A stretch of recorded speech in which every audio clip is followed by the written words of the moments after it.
Ulitin mo. Sarado si Ace. So, ayan guys.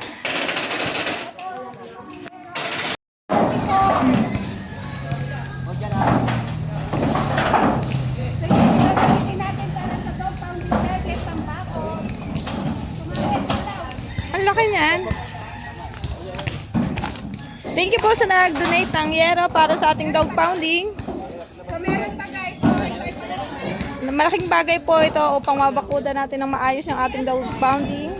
Sa mga gusto pa po mag-donate, sa ating mga ka-homeowners dyan na mga mababait at gusto pong mapabilis ang ating project para sa dog pounding, So, kung kayo po ay nagbalik na bigay nyo na po ang mga dapat ibigay.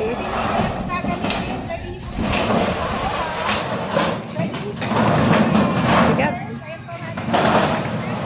Yan po ang ating Vice President ng ating HOA. sa aming mga officers, pwedeng sa akin or sa mga kasamahan po namin. Ayun po sila. At ang ating video Yes, katatapos.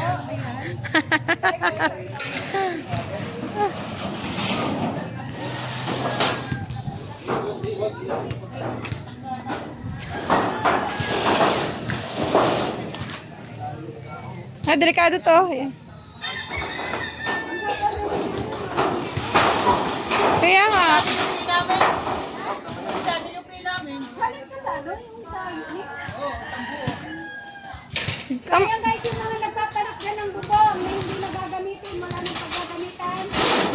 I-donate nyo na lang po dito para sa dog pounding. Sa HOA para magamit po natin sa ating work para matapos.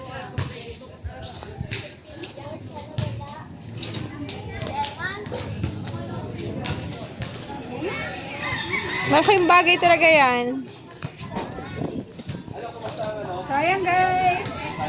Ayan din po ang ating assistant, o di ba? So working as volunteer.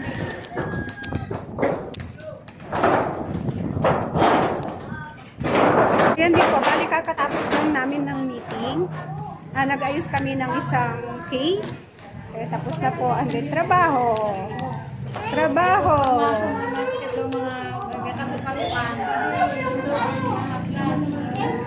Ha? Oh, after magtrabaho, magti-TikTok kami. Yun ang libangan ng mga officers, as officers. So yun po ulit, for those who are planning to change their roof, and if you will not use it anymore, ayan, ibigay nyo, please donate to HOA officers. Please contact me or any of the officers. You can donate. We will use that for our dog pounding project. After work, TikTok. So that is the hobbies of the officers. Meeting, working, meeting.